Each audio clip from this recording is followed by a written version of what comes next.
نحمد نصلی علی رسول الکریم اما بعد فاعوذ باللہ من الشیطان الرجیم بسم اللہ الرحمن الرحیم۔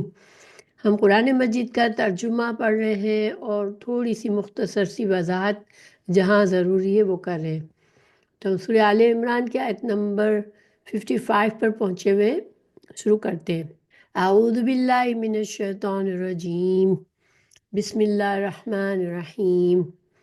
اذ قال اللہ یا عیسیٰ انی متوفیک ورافعک الی ومطہرک من الذین کفروا وجاعل الذین اتبعوک فوق الذین کفروا الی یوم القیامہ ثم الی مرجعکم فاحکم بینکم فیما کنتم فیہ تختلفون۔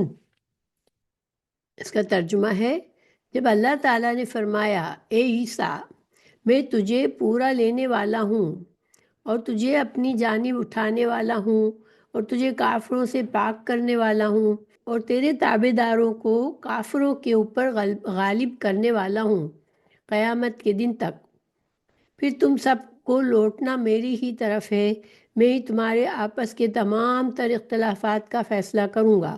تو حضرت عیسیٰ علیہ السلام کو اللہ سبحانہ تعالیٰ نے یہ خبر دی کہ میں تجھے پورا اٹھا لوں گا۔ کا کیا مطلب ہے کہ اللہ سبحانہ تعالیٰ حضرت عیسیٰ علیہ السلام کے خلاف جب سازش کی گئی، یہودیوں نے سازش کی اور شامی بادشاہ کے ذریعے ان کو سولی چڑھوانے کا حکم دلوایا، تو اللہ سبحانہ تعالیٰ نے حضرت عیسیٰ علیہ السلام سے فرمایا کہ میں تجھے یہودیوں کی سازش سے بچا کر پورا اپنی طرف آسمانوں پر اٹھا لوں گا، یعنی جسم اور روح کے ساتھ۔ اور مطہروں کا کیا مطلب ہے؟ پاک کروں گا، یعنی کہ ان الزامات سے پاکیزگی ہے جس سے یہودی آپ حضرت عیسیٰ علیہ السلام پر تہمت لگاتے تھے، یعنی کہ سب سے بڑی تہمت تو ان پر یہ تھی کہ نعوذ باللہ وہ ولد زنا ہے اور ناجائز ان کی پیدائش ہوئی ہے۔ پھر نبی صلی اللہ علیہ وسلم کے ذریعے سے آپ کی صفائی دینے کے سامنے دنیا کے سامنے پیش کر دی گئی، یعنی قرآن نازل فرما کے اللہ تعالیٰ نے حضرت عیسیٰ علیہ السلام کی صفائی دنیا کے سامنے پیش کر دی کہ حضرت عیسیٰ علیہ السلام کو اللہ سبحانہ تعالیٰ نے خود ہی بغیر والد کے حضرت مریم علیہ السلام کے رحم سے پیدا فرمایا تھا اپنے کلمہ کن سے۔ تو اس طرح سے حضرت عیسیٰ پر لگے ہوئے الزامات سے پاک کیا ان کو۔ پھر اللہ تعالیٰ نے فرمایا فَأَمَّا الَّذِينَ كَفَرُوا فَأُعَذِّبُهُمْ عَذَابًا شَدِيدًا فِي الدُّنْيَا وَالْآخِرَةِ وَمَا لَهُم مِّن نَّاصِرِينَ۔ پھر کافروں کو تو میں دنیا اور آخرت میں سخت تر عذاب دوں گا اور ان کا کوئی مددگار نہ ہوگا۔ وَأَمَّا الَّذِينَ آمَنُوا وَعَمِلُوا الصَّالِحَاتِ فَيُوَفِّيهِمْ أُجُورَهُمْ وَاللَّهُ لَا يُحِبُّ الظَّالِمِينَ۔ لیکن ایمان لانے والوں اور نیک اعمال کرنے والوں کو اللہ تعالیٰ ان کا ثواب پورا دے گا، اور اللہ تعالیٰ ظالموں سے محبت نہیں کرتا۔ ذَلِكَ نَتْلُوهُ عَلَيْكَ مِنَ الْآيَاتِ وَالذِّكْرِ الْحَكِيمِ۔ یہ جس سے ہم تیرے سامنے پڑھ رہے ہیں یہ آیتیں ہیں اور حکمت والی نصیحت ہیں۔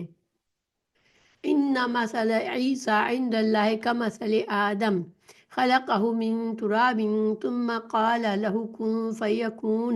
اللہ تعالیٰ کے نزدیک عیسیٰ علیہ السلام کی مثال ہو بہو آدم علیہ السلام کی مثال ہے، جسے مٹی سے بنا کر کے کہہ دیا ہو جا، پس وہ ہو گیا۔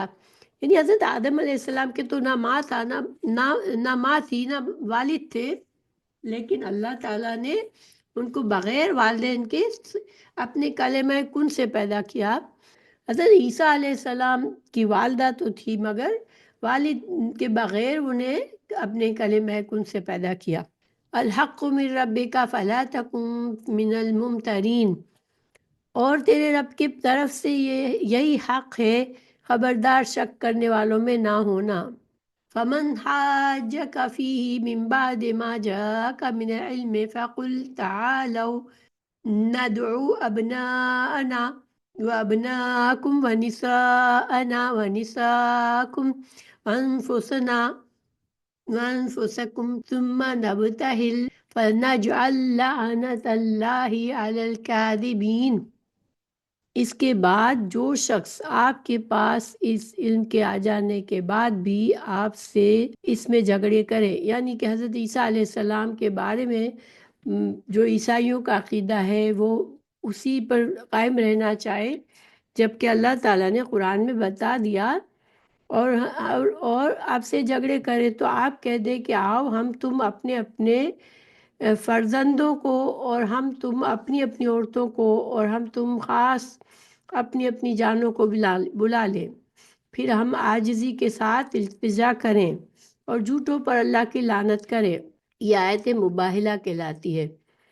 تو چونکہ میں نے شروع میں بتایا تھا کہ یہ سورہ آل عمران کی یہ آیات جو ہے شروع کی، یہ ساری اس وقت نازل ہوئی جب عیسائیوں کا وفد آیا تھا اور ان کے بڑے بڑے علماء آئے تھے رسول اللہ صلی اللہ علیہ وسلم سے دین کے بارے میں بحث کرنے کے لیے، تو اسی وجہ سے ساری باتیں بتائی اللہ تعالیٰ نے، اور حضرت عیسیٰ علیہ السلام کی صحیح حقیقت بتائی ان کے سامنے۔ تو اب سب کچھ بتانے کے بعد اگر اب رسول اللہ صلی اللہ علیہ وسلم سے کہہ دیا گیا کہ ساری باتیں سننے کے بعد، اور دل میں وہ جانتے بھی ہیں کہ یہ صحیح ہے، اس کے باوجود اگر بحث کریں تو پھر آپ ان کو دعوت مباہلہ دیں، یعنی کہ اپنے اپنے بھی عورتوں اور بچوں کو اور اپنی ذات کو لے کر آئیں، اور پھر ہم اللہ سے جھوٹے کے لیے بد دعا کریں کہ جو جھوٹا ہے اس پر اللہ کی لعنت ہو۔ عیسائیوں کے وفد نے دعوت مباہلہ تو قبول نہیں کی، اور پیشکش یہ کی کہ آپ ہم سے جو چاہتے ہیں ہم دینے کو تیار ہیں، یعنی کہ جزیہ دینے کے لیے تیار ہو گئے کہ ہم آپ کو جزیہ دیں گے، تو مگر دعوت مباہلہ انہوں نے انکار کر دی قبول کرنے سے۔ ان ھذا لہو القصص الحق وما من الہ الا اللہ وَإِنَّ اللَّهَ لَهُوَ الْعَزِيزُ الْحَكِيمُ۔ یقیناً صرف یہی سچا بیان ہے اور کوئی معبود برحق نہیں سوائے اللہ تعالیٰ کے، اور بے شک غالب اور حکمت والا اللہ تعالیٰ ہی ہے۔ فَإِن تَوَلَّوْا فَإِنَّ اللَّهَ عَلِيمٌ بِالْمُفْسِدِينَ۔ پھر بھی اگر قبول نہ کرے تو اللہ تعالیٰ بھی صحیح طور پر فسادیوں کو جاننے والا ہے۔ قُلْ يَا أَهْلَ الْكِتَابِ تَعَالَوْا إِلَىٰ كَلِمَةٍ سَوَاءٍ بَيْنَنَا وَبَيْنَكُمْ أَلَّا نَعْبُدَ إِلَّا اللَّهَ وَلَا نُشْرِكَ بِهِ شَيْئًا وَلَا يَتَّخِذَ بَعْضُنَا بَعْضًا أَرْبَابًا مِّن دُونِ اللَّهِ فَإِن تَوَلَّوْا فَقُولُوا اشْهَدُوا بِأَنَّا مُسْلِمِينَ۔ آپ کہہ دیجئے اے اہل کتاب، ایسی انصاف والی بات کی طرف آؤ جو ہم میں اور تم میں برابر ہے کہ ہم اللہ تعالیٰ کے سوا کسی کی عبادت نہ کریں اور نہ اس کے ساتھ کسی کو شریک بنائے، کیونکہ کسی نبی نے شرک اللہ تعالیٰ کے ساتھ شریک کرنے کی تو دعوت نہیں دی۔ ہر نبی، ہر سچے نبی نے اللہ تعالیٰ کے ایک ہونے، وحدانیت کی دعوت دی کہ وحدانیت کو، اللہ کے ایک ہونے کو قبول کر لو۔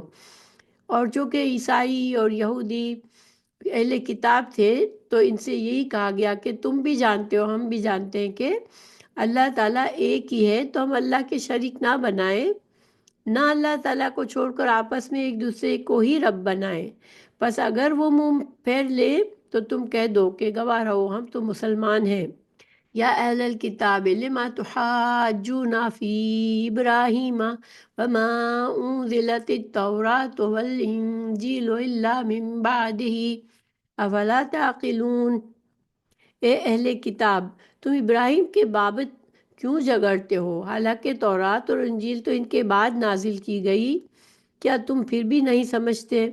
کیونکہ یہود اور نصارہ دونوں یہ دعویٰ کرتے تھے کہ حضرت ابراہیم علیہ السلام ان کے دین پر تھے، حالانکہ تورات جس پر یہودی ایمان رکھتے ہیں اور انجیل جس پر عیسائی مانتے ہیں، دونوں حضرت ابراہیم علیہ السلام کے سینکڑوں سال بعد نازل ہوئیں۔ پھر حضرت ابراہیم علیہ السلام یہودی یا عیسائی کس طرح ہو سکتے تھے؟ اللہ سبحانہ تعالیٰ نے یہاں عقلی دلیل پیش کی کہ حضرت ابراہیم علیہ السلام کے دین پر تم نہیں ہو، اور حضرت ابراہیم علیہ السلام نے تو کبھی شرک نہیں کیا، تو تم کیوں بحث کرتے ہو اور کیوں حضرت ابراہیم علیہ السلام کے بارے میں کہتے ہو کہ وہ یہودی تھے اور وہ نصرانی تھے؟ ہا انتم ہؤلاء حاججتم فیما لکم بہ علم فلم تحاجون فیما لیس لکم بہ علم واللہ یعلم وانتم لا تعلمون۔ سنو، تم لوگ اس میں جھگڑ چکے جس کا تمہیں علم تھا، پھر اب اس بات میں کیوں جھگڑتے ہو جس کا تمہیں علم ہی نہیں، اور اللہ تعالیٰ جانتا ہے اور تم نہیں جانتے۔ تو یہاں ان عیسائیوں سے کہا جا رہا ہے کہ تمہارے پاس کتاب ہے اللہ کی، لیکن تم اس کے باوجود بحث کرتے ہو کتاب کا علم رکھتے ہوئے بھی، لیکن حضرت ابراہیم علیہ السلام کے بارے میں تم بحث کس بنا پر کرتے ہو، اس کا تو تمہیں علم ہی نہیں کہ حضرت ابراہیم علیہ السلام تو خالص توحید اور اخلاص پر تھے۔ مَا كَانَ إِبْرَاهِيمُ يَهُودِيًّا وَلَا نَصْرَانِيًّا وَلَكِنْ كَانَ حَنِيفًا مُسْلِمًا وَمَا كَانَ مِنَ الْمُشْرِكِينَ۔ ابراہیم نہ تو یہودی تھے نہ نصرانی تھے، بلکہ وہ تو یکسو مسلمان تھے، وہ مشرک بھی نہ تھے۔ إِنَّ أَوْلَى النَّاسِ بِإِبْرَاهِيمَ لَلَّذِينَ اتَّبَعُوهُ وَهَذَا النَّبِيُّ وَالَّذِينَ آمَنُوا وَاللَّهُ وَلِيُّ الْمُؤْمِنِينَ۔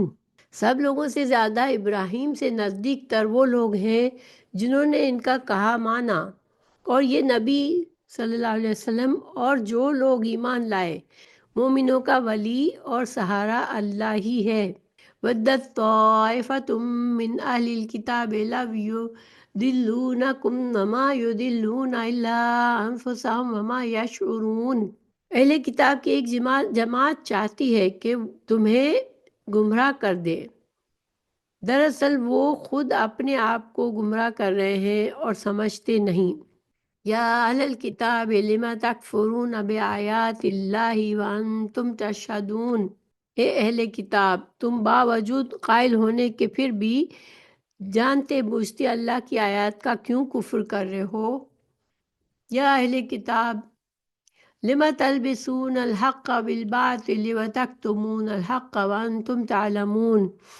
اے اہل کتاب، باوجود جاننے کے حق اور باطل کو کیوں خلط ملط کر رہے ہو اور کیوں حق کو چھپا رہے ہو؟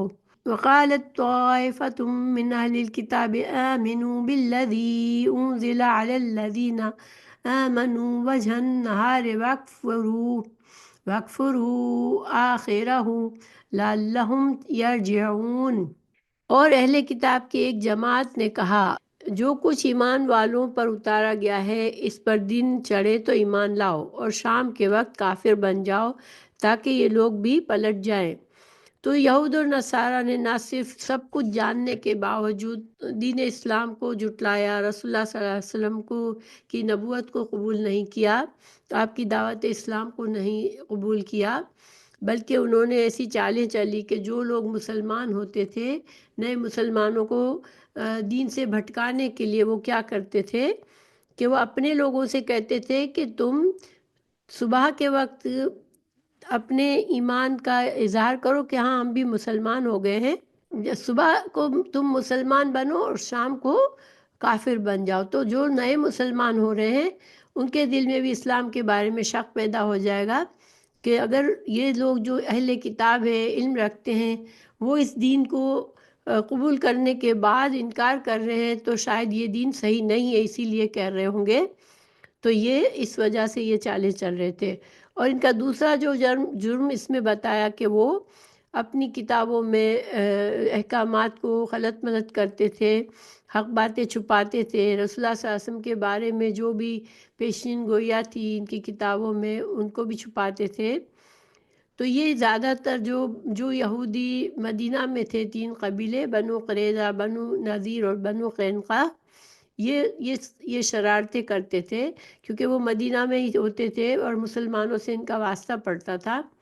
تو یہ اس طرح کی چالیں چلتے تھے، خود تو قبول نہیں کرتے تھے، جانتے بوجھتے ایمان سے انکار کرتے تھے، لیکن مسلمانوں کو بھی روکتے تھے اس طرح کی چالوں سے۔ وَلَا تُؤْمِنُوا إِلَّا لِمَن تَبِعَ دِينَكُمْ قُلْ إِنَّ الْهُدَى هُدَى اللَّهِ أَن يُؤْتَى أَحَدٌ مِثْلَ مَا أُوتِيتُمْ أَوْ يُحَاجُّوكُمْ عِندَ رَبِّكُمْ قُلْ إِنَّ الْفَضْلَ بِيَدِ اللَّهِ يُؤْتِيهِ مَن يَشَاءُ وَاللَّهُ وَاسِعٌ عَلِيمٌ۔ اور یہ یہودیوں کی ایک اور چال یہ تھی کہ وہ اپنے لوگوں سے کہتے تھے، علماء جو تھے یہودیوں کے، وہ کہتے تھے کہ تم سوائے تمہارے دین پر چلنے والوں کے اور کسی کا یقین نہ کرو۔ اللہ تعالیٰ نے فرمایا، یا رسول اللہ آپ کہہ دیجئے کہ بے شک ہدایت تو اللہ ہی کی ہدایت ہے، اور وہ یہ بھی کہتے تھے کہ اس بات کا بھی یقین نہ کرو کہ کوئی اس جیسا دیا جائے گا جیسا تم دیے گئے ہو، یعنی کہ وہ اپنے جو عام یہودی ہوتے تھے، علماء، ان کے علماء ان کو کیا کہتے تھے کہ تم کو جو کتاب دی گئی ہے، تم کو جو دین دیا گیا ہے وہ خاص ہے، تم چنے ہوئے لوگ ہو، اور اللہ تعالیٰ اب اس طرح کا یہ جو اللہ کی نعمت ہے وہ اللہ تعالیٰ کسی اور کو نہیں دے گا، یہ اللہ کا فضل اللہ نے ہمیں ہی دے دیا ہے کیونکہ ہم اللہ کے چنے ہوئے ہیں۔ یا پھر وہ یہ کہتے تھے کہ تم سے تمہارے رب کے پاس جھگڑا کریں گے، یعنی وہ کہتے تھے کہ تم مسلمانوں کے سامنے اگر تمہیں تورات میں کوئی بات جو قرآن کی بات کی صداقت تورات میں بھی موجود ہے تو تم اس کا اقرار اگر مسلمانوں کے سامنے کرو گے تو مسلمان پھر تمہارے لیے قیامت کے دن تمہارے لیے حجت دیں گے، اللہ تعالیٰ کے سامنے گواہی دیں گے کہ ہاں ان کو معلوم تھا کہ یہ سب قرآن کی باتیں سچ ہے، حق ہے، تو اس وجہ سے تم مسلمانوں سے اس کا اقرار نہ کرو۔ تو اللہ سبحانہ تعالیٰ فرماتے ہیں کہ اللہ سبحانہ تعالیٰ تو وسعت والا اور جاننے والا ہے، اللہ تعالیٰ کیا ان کی ان باتوں کو نہیں سمجھتا یا نہیں جانتا یا ان کی چالوں کو نہیں جانتا؟ تو ان کو تو ان کے برے انجام کا عذاب ملے گا۔ پھر یختص برحمتہ من یشاء واللہ ذو الفضل العظیم، پھر اللہ تعالیٰ نے اپنی رحمت کے ساتھ جسے چاہے اللہ مخصوص کر لے، اور اللہ تعالیٰ بڑے فضل والا ہے۔ تو گویا اس آیت میں اللہ رسول اللہ صلی اللہ علیہ وسلم کو نبوت ملنا اور قرآن کا نزول یہ اللہ کی رحمت ہے، کیونکہ یہ لوگوں کے لیے ہدایت کا ذریعہ ہے، اللہ تعالیٰ اس ہدایت کے لیے جس کو خاص کر دے، جس کو چن لے، یہ اللہ تعالیٰ خود جانتا ہے، اللہ تعالیٰ کا علم وسیع ہے۔ کیونکہ وہ لوگ جلتے تھے کہ حضرت رسول اللہ صلی اللہ علیہ وسلم بنی اسرائیل میں سے کیوں نہیں ہے، بنی اسماعیل میں سے کیوں ہے، اس وجہ سے وہ ناراض تھے کہ جب تمام انبیاء ہمارے بنی اسرائیل سے آئے، تو اگر بنی اسرائیل سے ہوتے رسول اللہ صلی اللہ علیہ وسلم تو ہم مان لیتے۔ تو یہ ان کو ایک حسد تھا، لیکن اللہ تعالیٰ نے فرمایا اللہ جسے چاہے اسے اپنی رحمت سے نواز دے، اپنے فضل سے نواز دے۔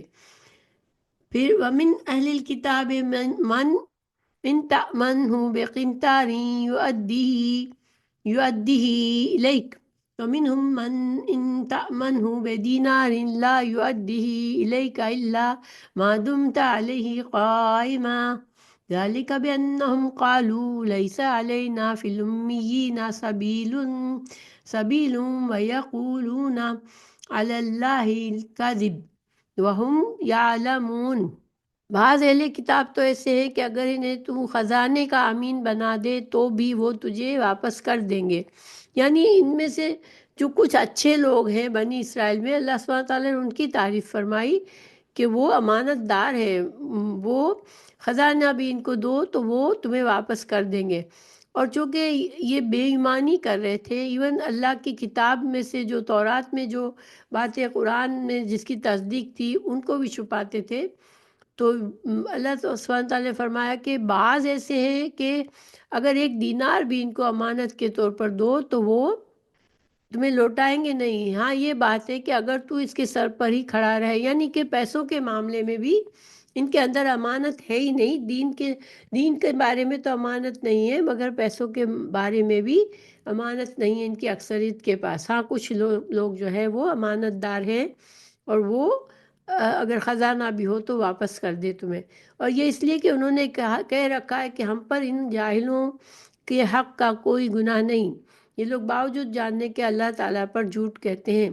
انہوں نے اپنا یہ عقیدہ بنا لیا ہے کہ بنا لیا تھا کہ چونکہ ہم تو اہل کتاب ہیں تو جو بھی اس کے علاوہ ہیں، جو ہمارے علاوہ ہیں، وہ سب جاہل ہیں اور ہم پر کوئی گناہ نہیں اگر ہم ان کا حق ماریں اور ان کی امانت واپس نہ کریں۔ یعنی آپس میں ہم سے پوچھا جائے گا، ہم نے اگر بے ایمانی کی تو، لیکن ہم سے ان کے بارے میں نہیں پوچھا جائے گا اگر ہم نے ان کا مال کھایا۔ تو اللہ تعالیٰ نے فرمایا یہ جھوٹی باتیں ہیں، ان کے کوئی دلیل نہیں ہے ان کے اس عقیدے کی۔ بلا من اوفا بعہدہ واتقی فإن اللہ یحب المتقین، اور سچ تو یہ ہے کہ کیوں نہیں مواخذہ ہوگا، البتہ جو شخص اپنا قرار پورا کرے اور پرہیزگاری کرے تو اللہ تعالیٰ بھی ایسے پرہیزگاروں سے محبت کرتا ہے۔ یعنی کہ انہوں نے کہا کہ امیوں پر ہمارا کوئی حق نہیں، تو اللہ تعالیٰ نے کہا کہ نہیں، اگر کسی کے ساتھ بھی تم امانت ادا نہیں کرو گے، بے ایمانی کرو گے، خیانت کرو گے تو پھر اس کا تم سے مواخذہ کیا جائے گا۔ اللہ تعالیٰ صرف پرہیزگاروں سے محبت کرتا ہے جو امانات کا خیال رکھتے ہیں۔ پھر ان الذین یشترون بعہد اللہ وایمانہم ثمنا قلیلا فاولئک لا خلاق لهم فی الآخرۃ ولا یکلمهم اللہ ولا ينظر الیہم یوم القیامۃ ولا یزکیہم ولہم عذاب علیم۔ بے شک جو لوگ اللہ تعالیٰ کے عہد اور اپنی قسموں کو تھوڑی قیمت پر بیچ ڈالتے ہیں، ان کے لیے آخرت میں کوئی حصہ نہیں۔ اللہ تعالیٰ نہ تو ان سے بات چیت کرے گا، نہ ان کی طرف قیامت کے دن دیکھے گا، نہ انہیں پاک کرے گا، اور ان کے لیے دردناک عذاب ہے۔ وَإِنَّ مِنْهُمْ لَفَرِيقًا يَلْوُونَ أَلْسِنَتَهُمْ بِالْكِتَابِ لِتَحْسَبُوهُ مِنَ الْكِتَابِ وَمَا هُوَ مِنَ الْكِتَابِ وَيَقُولُونَ هُوَ مِنْ عِنْدِ اللَّهِ وَمَا هُوَ مِنْ عِنْدِ اللَّهِ وَيَقُولُونَ عَلَى اللَّهِ الْكَذِبَ وَهُمْ يَعْلَمُونَ۔ یقیناً ان میں سے ایسا گروہ بھی ہے جو کتاب پڑھتے ہوئے اپنی زبان مروڑتا ہے تاکہ تم اسے کتاب ہی کی عبارت خیال کرو، حالانکہ دراصل وہ کتاب میں سے نہیں۔ یہ کہتے بھی ہیں کہ اللہ تعالیٰ کی طرف سے ہے، حالانکہ دراصل وہ اللہ تعالیٰ کی طرف سے نہیں، وہ تو دانستہ اللہ تعالیٰ پر جھوٹ بولتے ہیں۔ یعنی وہ تورات میں جو کچھ ہوتا تھا اس کو اس طرح سے توڑ مروڑ کے ایسی باتیں اس میں داخل کر کے کہتے تھے یہ اللہ کی کتاب میں موجود ہے، حالانکہ وہ جھوٹ ہوتا تھا۔ ما کان لبشر ان یؤتیہ اللہ الکتاب والحکمۃ والنبوۃ ثم یقول للناس کونوا عبادا لی من دون اللہ ولكن كونوا ربانيين بما كنتم تعلمون الكتاب وبما كنتم تدرسون۔ کسی ایسے انسان کو جسے اللہ تعالیٰ کتاب اور حکمت اور نبوت دے، یہ لائق نہیں کہ پھر بھی وہ لوگوں سے کہے کہ تم اللہ تعالیٰ کو چھوڑ کر میرے بندے بن جاؤ، بلکہ وہ تو کہے گا تم سب رب کے ہو جاؤ، تمہاری کتاب سکھانے کے باعث اور تمہارے کتاب پڑھنے کے سبب۔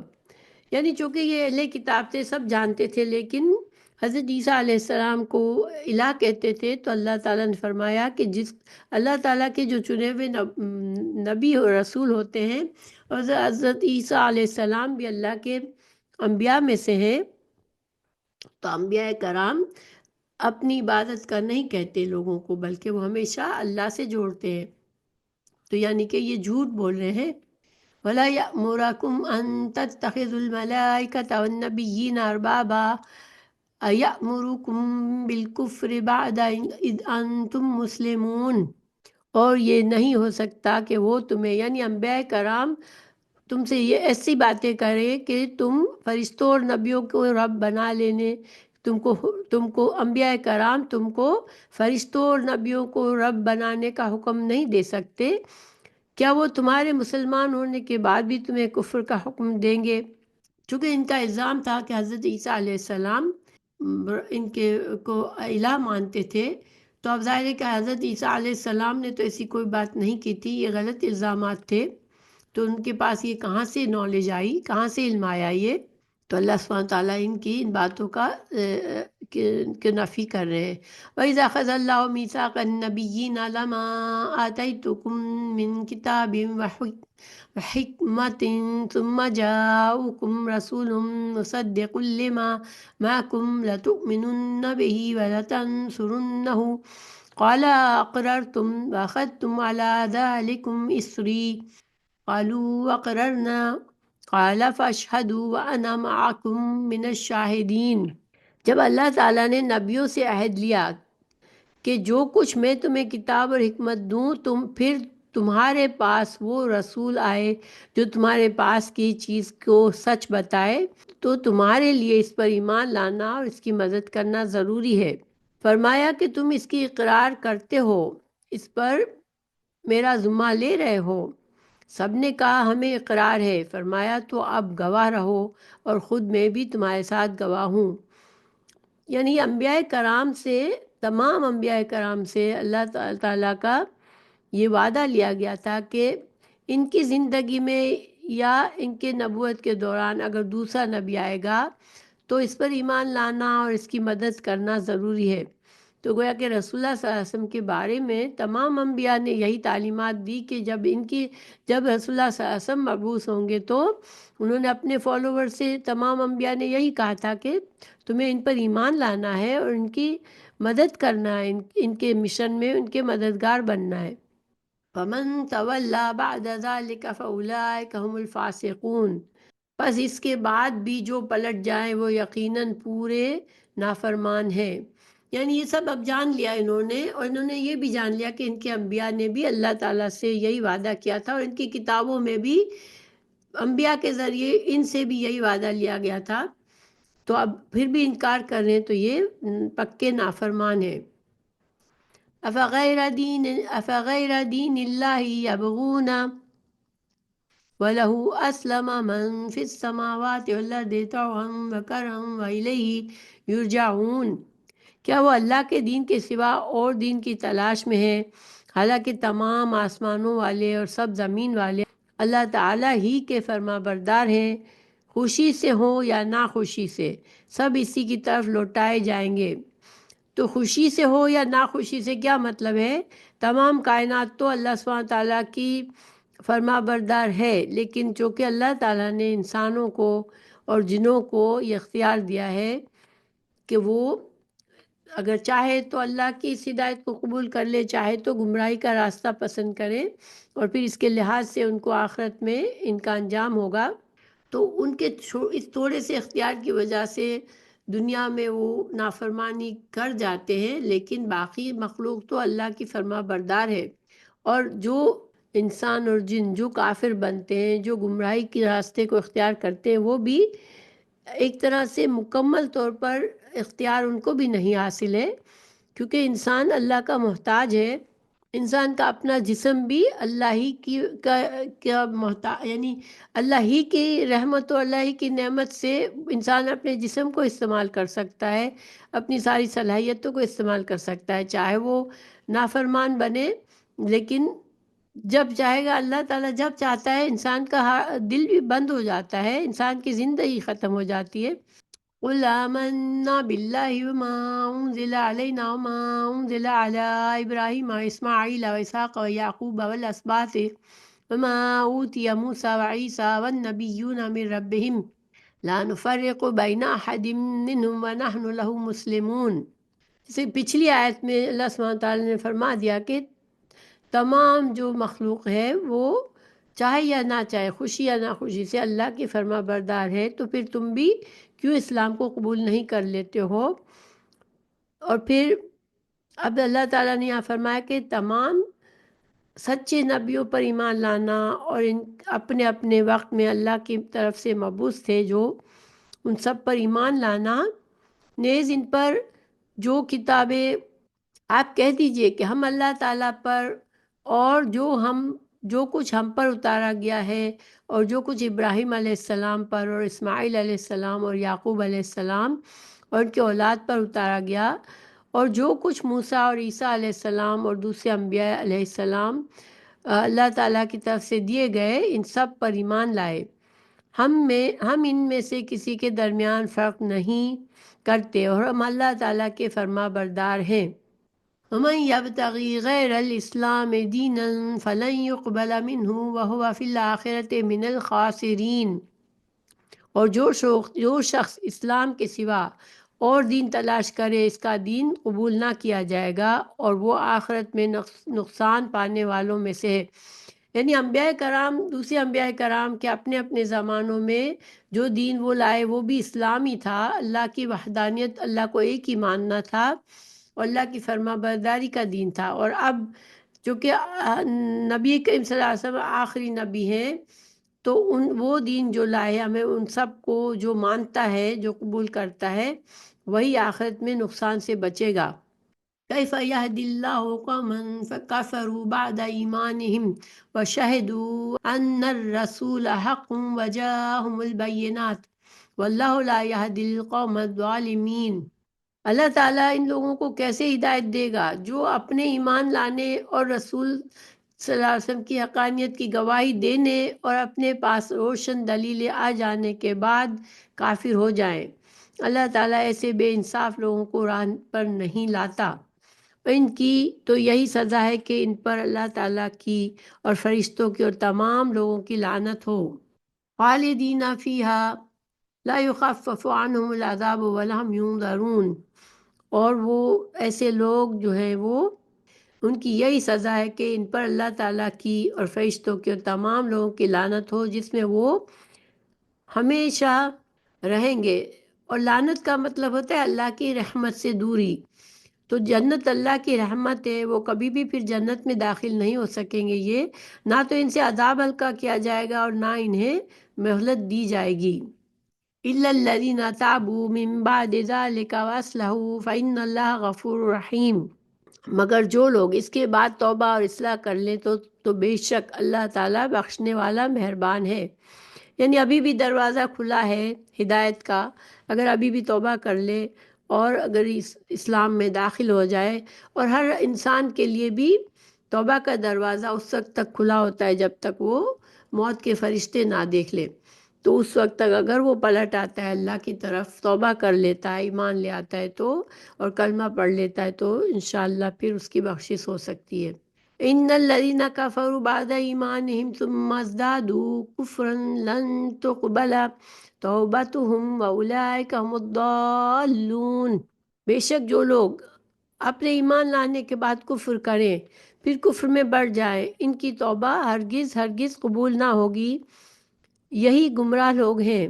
تو اس آیت کے تحت جب انسان کی آخری سانس ہے، اب انہوں نے موت کے فرشتے بھی دیکھ لیے، اس وقت تک اللہ کی نافرمانی کرتا رہا، اب کہے کہ اب میں ایمان لاتا ہوں، جب موت کے فرشتے دیکھ لے تو پھر وہ اس وقت کی توبہ قبول نہیں ہوتی۔ سورہ نساء کی آیت نمبر 18 میں بھی ہے کہ ان کی توبہ قبول نہیں ہے جو برائی کرتے رہتے ہیں یہاں تک کہ جب ان میں سے ایک کو موت آنے لگتی ہے تو کہتا ہے میری توبہ۔ اور حدیث میں بھی ہے، مسند احمد کی حدیث ہے کہ اللہ تعالیٰ بندے کی توبہ اس وقت تک قبول کرتا ہے جب تک اسے موت کا چھو نہ لگے، یعنی جان کنی کے وقت کی توبہ قبول نہیں ہوتی۔ ان الذین کفروا وماتوا وهم کفار فلن يقبل من احدهم ملء الارض ذهبا ولو افتدى به اولئک لهم عذاب علیم وما لهم من ناصرین۔ ہاں، جو لوگ کفر کریں اور مرتے دم تک کافر رہیں، ان میں سے کوئی اگر زمین بھر سونا دے وہ فدیے میں ہی تو بھی یہ ہرگز قبول نہ کیا جائے گا۔ یہ لوگ ہیں جن کے لیے تکلیف دینے والا عذاب ہے اور جن کا کوئی مددگار نہیں۔ تو دیکھیں، ویسے تو انسان مر گیا دنیا سے تو وہ کوئی اپنی مال و دولت ساتھ لے کر نہیں جائے گا کہ بعد میں وہاں پر وہ معافی مانگ لے، اب فدیے میں کچھ دے دے، تو ظاہر ہے اس کا انجام جہنم ہی ہوگا پھر۔ اور حدیث میں ہے کہ اللہ تعالیٰ قیامت والے دن ایک جہنمی سے کہے گا اگر تیرے پاس دنیا بھر کا سونا ہو تو کیا تو اس عذاب نار کے بدلے اسے دینا پسند کرے گا؟ وہ کہے گا ہاں۔ اللہ تعالیٰ فرمائے گا میں نے دنیا میں تجھ سے اس سے کہیں زیادہ آسان بات کا مطالبہ کیا تھا کہ میرے ساتھ شرک نہ کرنا، مگر تو شرک سے باز نہیں آیا۔ دنیا میں انسان کیوں کفر کرتا ہے؟ جانتے بوجھتے کیوں انکار کرتا ہے حق ماننے سے؟ کہ اسے دنیا سے محبت ہوتی ہے، دنیا کے فائدوں کے لیے وہ کافر رہتا ہے اور اللہ کا فرما بردار نہیں بنتا۔ لیکن آخر میں اگر واقعی میں اس کے پاس ہوتا کچھ تو ہر چیز وہ فدیے میں دے کر بھی اپنے آپ کو بچانے کے لیے تیار ہو جاتا، مگر ایسا ہوگا نہیں، کیونکہ وہاں پر کچھ ہوگا ہی نہیں ان کے پاس۔ اور جس کا موت کفر پر آئی پھر وہ ہمیشہ کے لیے جہنم میں جائے گا، کیونکہ کافروں کے لیے جنت نہیں ہے۔